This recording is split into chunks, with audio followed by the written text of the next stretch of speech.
안녕하세요. 저는 대전에 사는 40대 후반의 여자입니다. 저는 최근 남편의 불륜으로 인해 이혼을 하게 되었어요. 평소 불륜 드라마를 보면서 도대체 불륜은 왜 저지르는 건지 이해가 가질 않았거든요. 그런데 드라마에 나올 법한 이런 일을 제가 당하게 되었더라고요. 하지만 저 나름대로 시원한 복수를 해줘서 미련은 없습니다. 지금부터 제 이야기를 들려드릴게요. 저는 소위 말하는 다이아몬드 수저, 금수저같이 엄청 부유한 집안은 아니었지만 그래도 부족함 없는 집안에서 부모님의 사랑을 듬뿍 받으면서 자랐어요. 저희 부모님은 제가 외동딸이라 금이야 오기야 하시면서 하고 싶은 게 있다고 하면 꼭 해주셨어요. 저는 그런 부모님의 열렬한 서포트를 받으며 산부인과 의사까지 될 수 있었어요.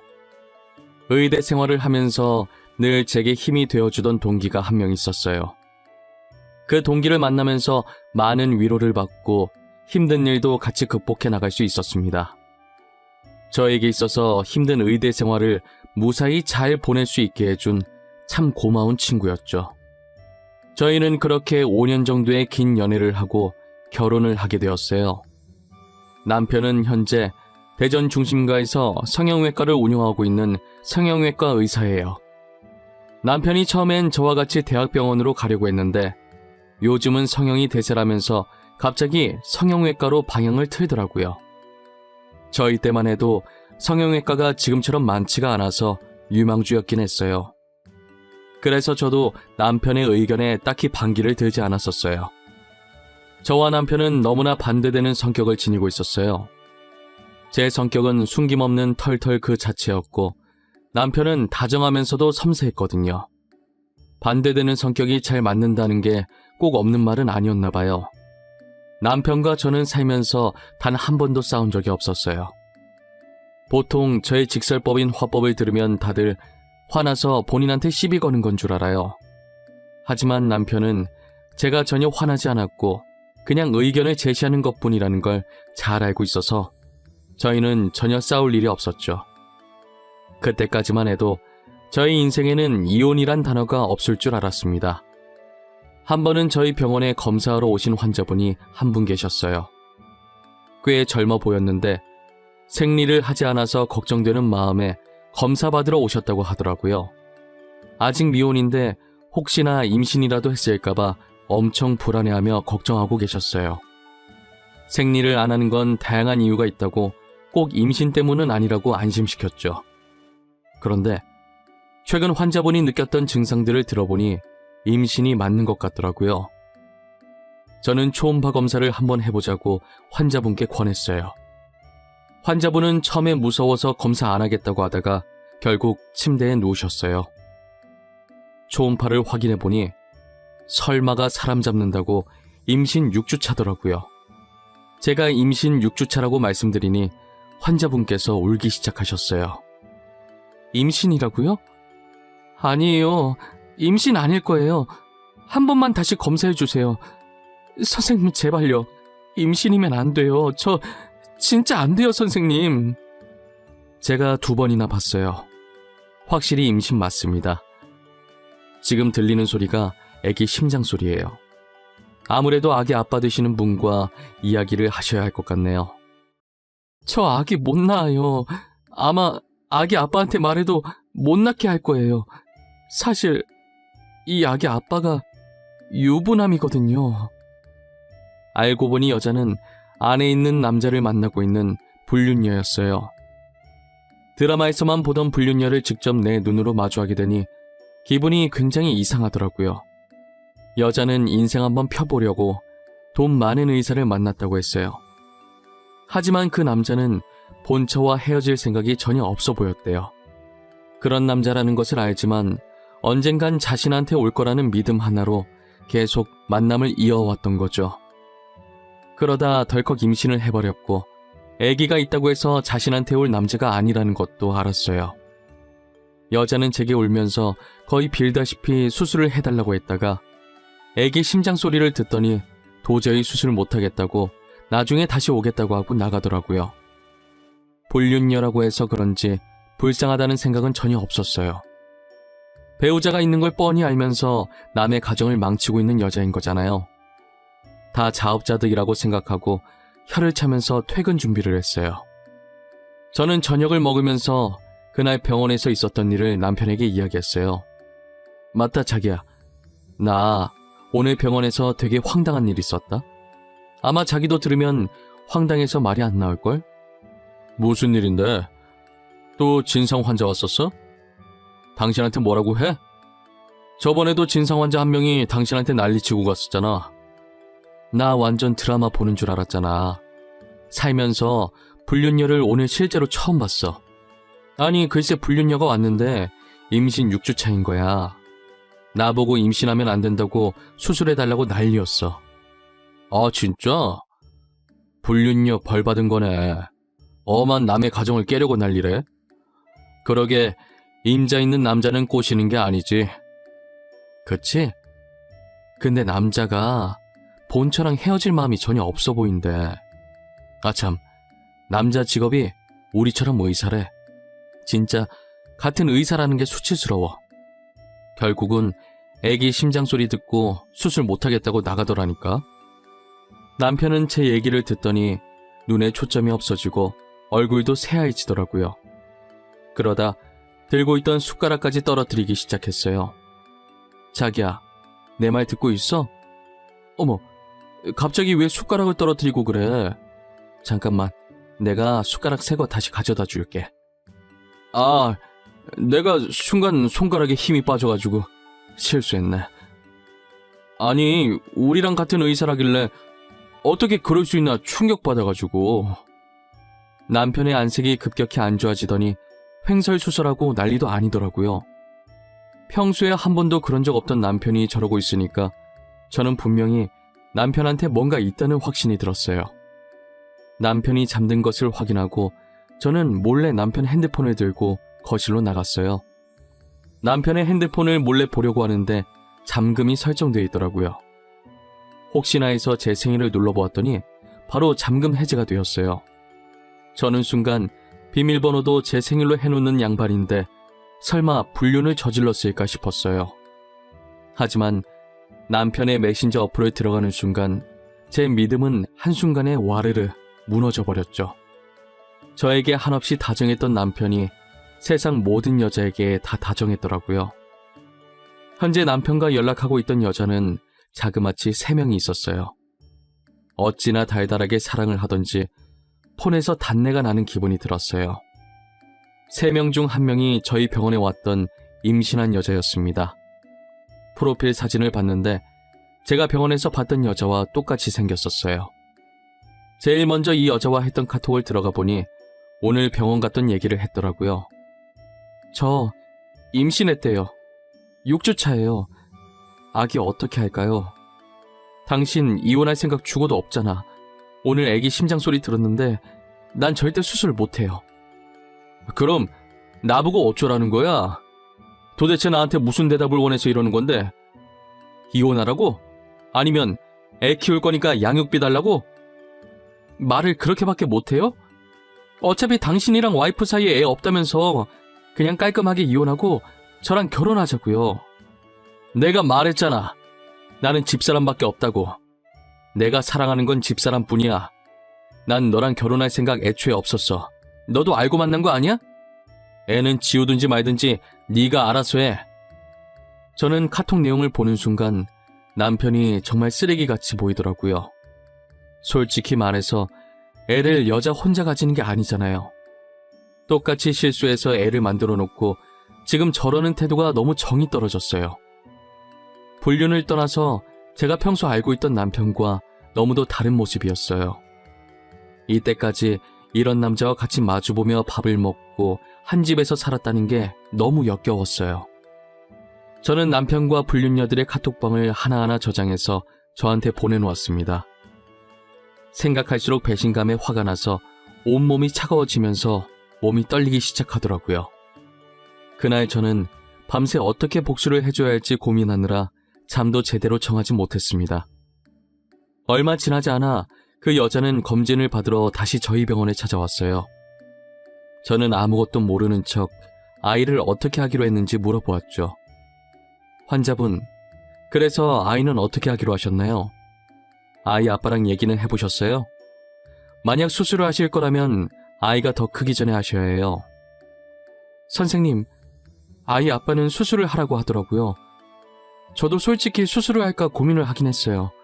그런데 아이 심장 소리를 들은 후로 계속 생각이 나서 도저히 수술을 못 하겠더라고요. 그래서 혼자서라도 나와서 기르시려고요. 혼자선 많이 힘드실 텐데 만약에 아이 아빠가 알게 되면 어쩌려고 그러세요? 상관없어요. 그건 그때 생각하면 돼요. 저는 지금 아이를 낳고 싶어요. 아이 생각만 할래요. 아빠 없어도 잘 키울 수 있어요. 아빠 없이 아이 키우기 생각보다 쉽지 않을 거예요. 아이가 아빠 찾을 텐데. 그 전에 제가 무슨 수를 써서라도 아내랑 이혼하게 만들 거예요. 그래서 제가 그 남자와 같이 아이 키우면서 살 거예요. 무슨 수를 써서라도 저와 남편을 이혼하게 만들 거라고 하니 괜히 이혼해주기 싫더라고요. 하지만 이 여자가 모르는 사실이 하나 있었어요. 지금 저희 남편이 부유한 줄 알고 접근했다고 했는데 성형외과 의사라는 것 말곤 정말 별 볼 일 없는 집안이에요. 심지어 그 병원도 저희 아빠께서 결혼하면서 해주신 병원이었거든요. 고로 제가 남편과 이혼을 한다면 땡전 한 푼 없는 빈털터리가 된다는 말이죠. 하지만 저는 얌전히 이혼해줄 마음이 하나도 없었어요. 앞으로 의사생활 못하게 불륜 사실을 동네방네 소문내고 싶었죠. 그렇게 하면 병원이 저희 아빠 건물이라 아빠한테 피해가 갈 수도 있었어요. 저는 아빠께 어느 정도 피해가 갈 것임을 미리 언질해 주었습니다. 아빠, 신서방 지금 바람났어. 한 명도 아니고 셋씩이나 만나고 다니더라. 나 도저히 참을 수가 없어서 의사생활 못하게 하려고 하는데 그럼 아빠 건물에 피해갈 수도 있어. 세희야, 아빠는 괜찮아. 아빠 걱정하지 말고 너가 하고 싶은 대로 해. 난 언제나 하나밖에 없는 딸 편이잖아. 그리고 병원 망해도 그 자리에 다른 가게 차리면 돼. 아빠, 고맙고 미안해. 대신 아빠 딸 당한 만큼 복수 제대로 해주고 올게. 신서방이랑 그 여자들 한국에서 고개도 못 들고 다니게 할 거야. 아빠는 제게 괜찮다고 뭐든 하고 싶은 대로 하고 살라고 하셨어요. 그리고 조용히 불륜 증거들을 모으며 이혼 소송할 날만 기다리고 있었어요. 저는 남편을 몰래 따라다니며 나머지 두 여자와 만난 것도 다 찍어놨어요. 이미 증거는 넘치지만 아이가 커서 수술할 수 없도록 일부러 시간을 최대한 오래 끌었습니다. 남편이 만나고 있던 여자들은 죄다 자신보다 가난한 사람들이었어요. 남편은 자기보다 돈 없는 여자 만나면서 그 여자들이 자기를 우러러보고 멋있다고 치켜 세워주면서 그렇게 자존감 챙기면서 살아왔던 거죠. 어떻게 보면 자기보다 잘난 저한테 열등감을 느꼈던 것 같기도 하고요. 저는 시간이 흘러 여자가 수술할 수 없을 지경에 다다랐을 때 남편과 이혼 소송을 하고 상간녀들한테도 같이 상간녀 소송을 했습니다. 상간녀들은 뻔뻔하게 자신들은 남편이 유부남이었다는 걸 모르고 만났다면서 당장 고소 취하해달라고 저희 집으로 찾아왔더라고요. 제발 고소 취하해주세요. 그 사람이 유부남인 거 몰랐어요. 저한테 총각이라고 했단 말이에요. 저는 너무 억울해요. 정말 고소장 온 거 보고 알았어요. 저도요. 저도 유부남인 거 알았으면 절대 안 만났을 거예요. 진짜예요. 믿어주세요. 그러니까 제발 한 번만 용서해주세요. 부탁드립니다. 가족들이 알면 안 돼요. 카톡을 보니 제 남편이 미리 유부남이라고 말하고 만났던데 몰랐다는 게 말이 되나요? 그리고 자기 가족들이 상처받을 거 생각한 사람들이 제가 상처받을 건 생각을 못했나 봐요. 물론 임신했던 여자도 뒤늦게 다른 상간녀들처럼 몰랐다고 하려고 했는지 뻔뻔하게 저를 찾아왔고요. 아니, 잠시만 다들 비켜봐요. 나도 이 여자한테 할 말이 있으니까. 나도 유부남인 거 몰랐어. 그리고 난 이 남자 애까지 가진 사람이야. 뭐야? 당신이 이 남자 와이프였어? 저희는 구면이네요. 여기서 보니까 또 색다르지 않아요? 주변에 수많은 병원들이 있는데 하필 검진을 받으러 와도 나한테 왔을까? 제 발로 잘 찾아오셨더라고요. 그럼 그동안 다 알고 있으면서 날 갖고 논 거야? 당장 대답해. 이때까지 네가 나를 가지고 논 거였냐고! 가지고 놀다니요. 말하는 것도 천박하네. 수준이 딱 거기까지니까 이런 짓을 하고 다녔겠지. 아이는 이제 어떻게 키우려나? 우리 남편은 이제 빈털털이 될 텐데 혼자 키우든 둘이 키우든 잘 키워봐요. 그 여자가 저를 보자마자 놀라는 표정이 얼마나 볼만하던지 혼자 보기 아까웠다니까요. 다른 상간녀들도 서로를 보며 한 명이 아니었냐면서 한마디씩 거들고 있었어요. 저는 이미 유부남인 거 알고 만난 증거들 다 있다고 고소 취하해줄 생각 없다고 하고 돌려보내려 했어요. 하지만 취하해주기 전까지 절대 나갈 수 없다며 뻗팅기길래 결국 경찰 불러서 내쫓아버렸습니다. 그리고 모든 불륜 자료들을 상간녀들 회사 커뮤니티에 익명으로 올렸어요. 남편은 제가 의사협회에 글을 올려서 앞으로 의사생활을 하기에 충분히 힘들어 보였는데 동시에 사소하게 있었던 의료사고들도 한 번에 터지면서 의사생활을 거의 못한다고 볼 수 있었죠. 그렇게 남편의 병원은 한순간에 망해버리고 알고 지내던 의사들도 남편과 손절해버렸어요. 모든 것을 잃은 남편은 대출까지 받아서 저한테 위자료를 줬어요. 그리고 상간녀 중에 가족들이 알면 안 된다고 빌었던 여자가 유부녀였나 봐요. 상간남 소송까지 당하는 바람에 결국 엄청난 빚만 떠안게 된 것이죠. 상간녀들도 저한테 줄 위자료가 없어서 사채까지 쓴 모양이에요. 돈을 노리고 남편에게 접근했던 그들이 빈털터리가 된 것을 보니 너무 통쾌했습니다. 한 번은 이혼하고 나서 남편이 제 병원에 찾아온 거예요.